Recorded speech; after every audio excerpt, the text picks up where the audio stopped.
Ang magbuhos ng dugo para sa bayan ay kagitingang hindi malilimutan. Ang buhay na inialay sa lupang mahal, mayaman sa aral at kadakilaan.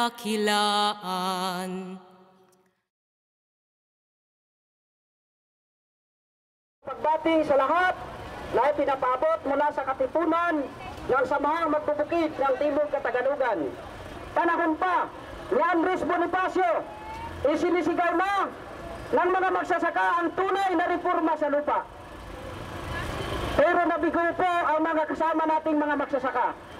Sapagkat ang sigaw po ng ating mga kasamang magsasaka na ipatupad ang tunay na reforma sa lupa, hindi po at walang katuparan na nagaganap sa ating rehiyon. Dito sa Timog Kataganugan, sa 10 probinsya, ang aming mga problema iisa.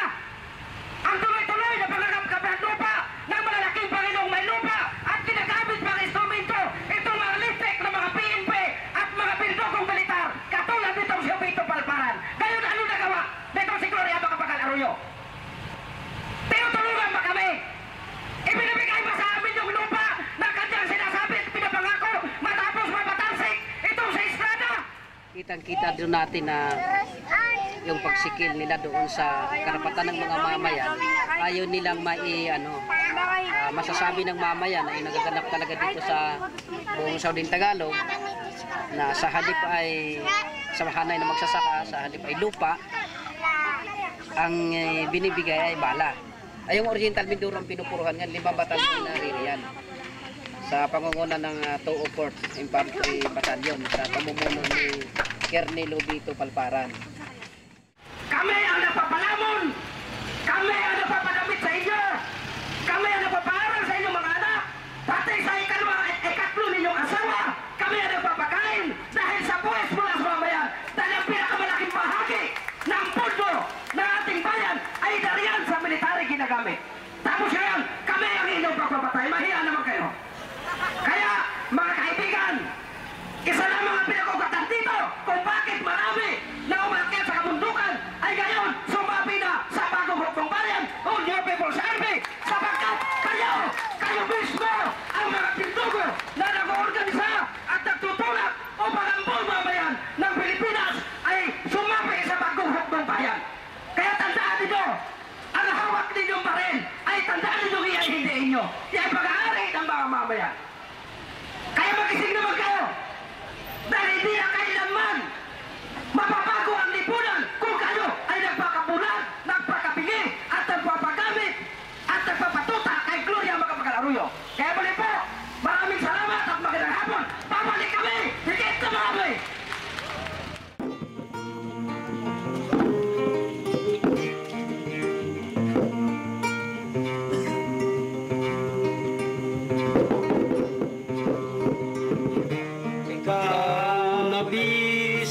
Siyang nagbubungkad, ikaw na pawis at dugo ang tanging puhunan. Ikaw na bihag dukha tinahamak, ikaw ay bayani, dangal ng lipunan.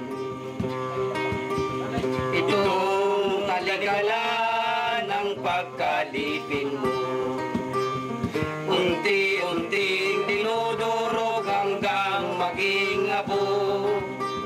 Itong nakalukob na agilang dayo, pilit na ginugupon nang ang laya'y mapasayo.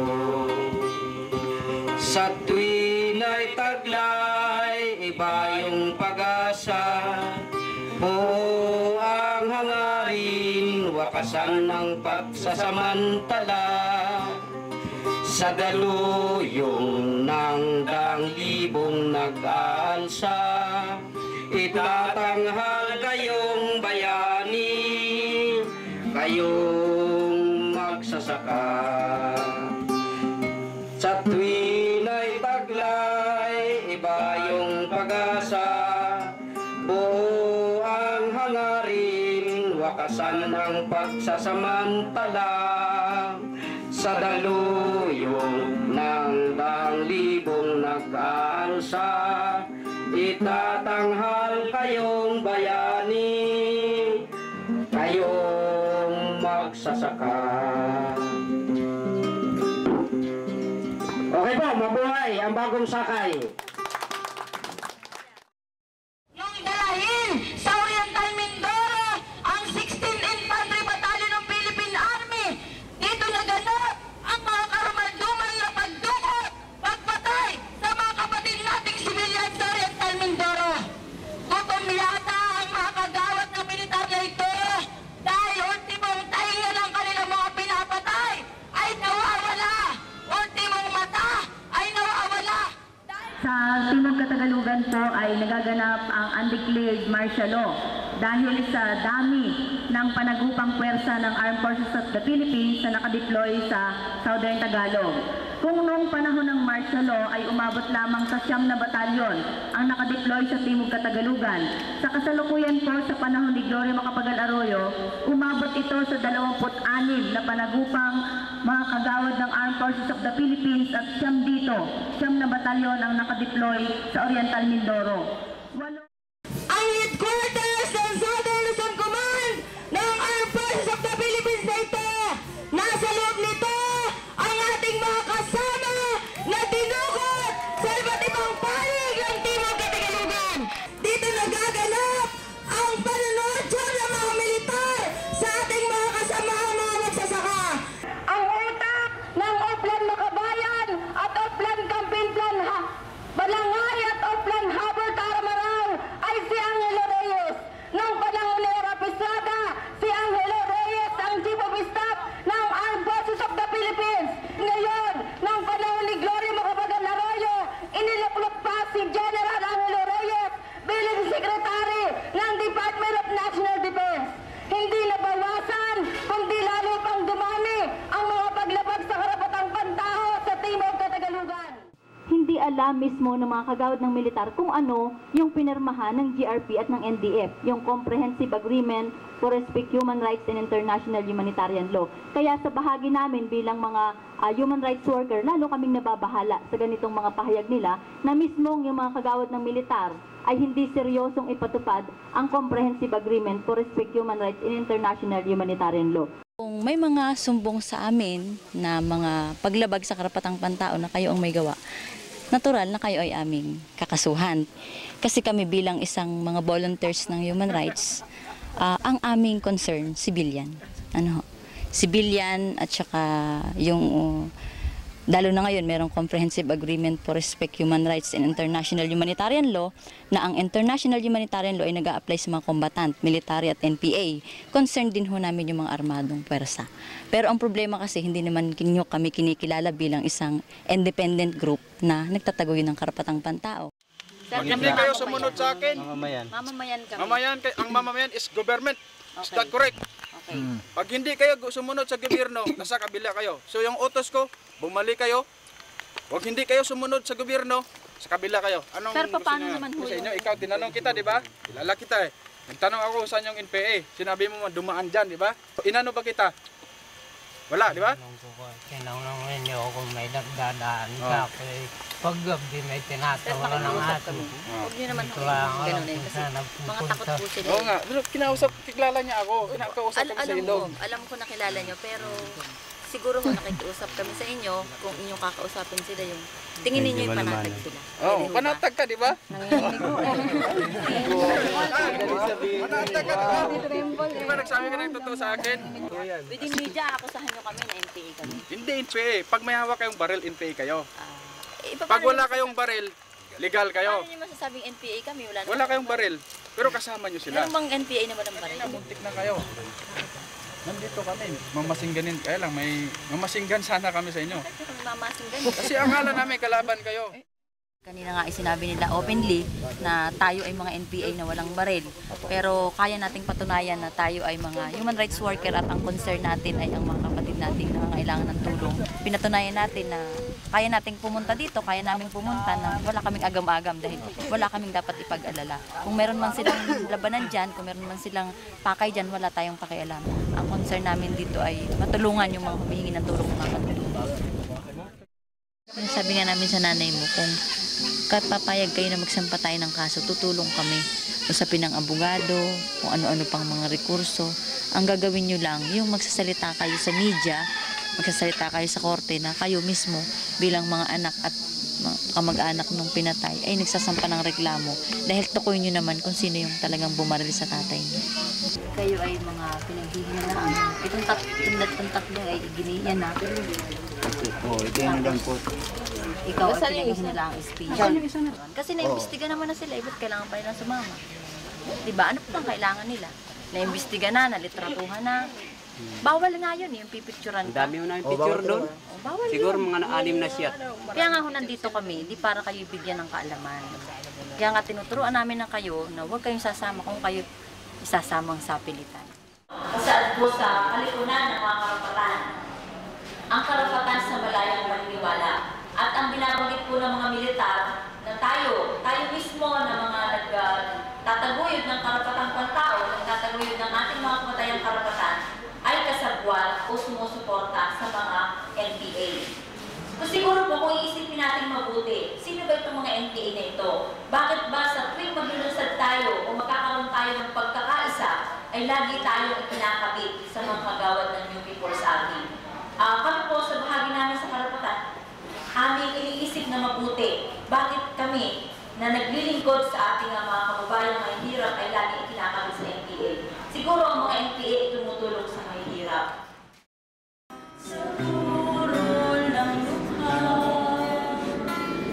awang natapunan ng dugo at luha. Sa lalim ng lupay, nalumok ang bangkay. Diyan nagmumula ang tamis ng halaman.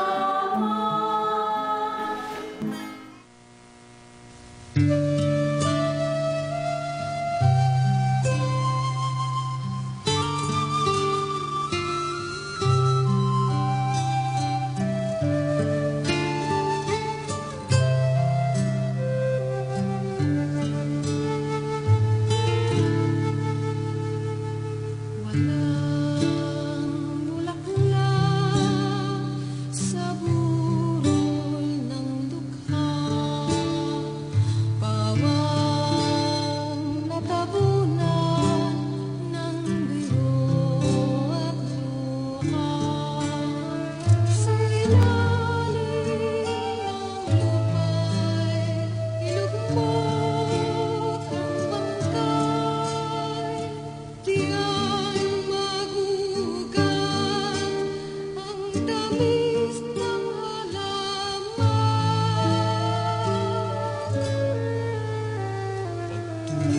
Pagtulo ng dahon, masakit, makasugat, maglilimos muli ang buong mayaman. Habang ika'y hawak ang kanyang larawan, tatanggap ng abuloy alang sa kagutuman.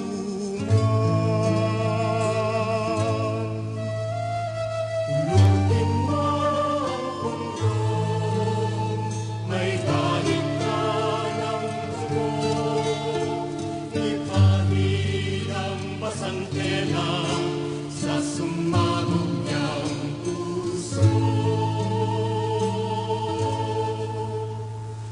Alala ito ng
Lord.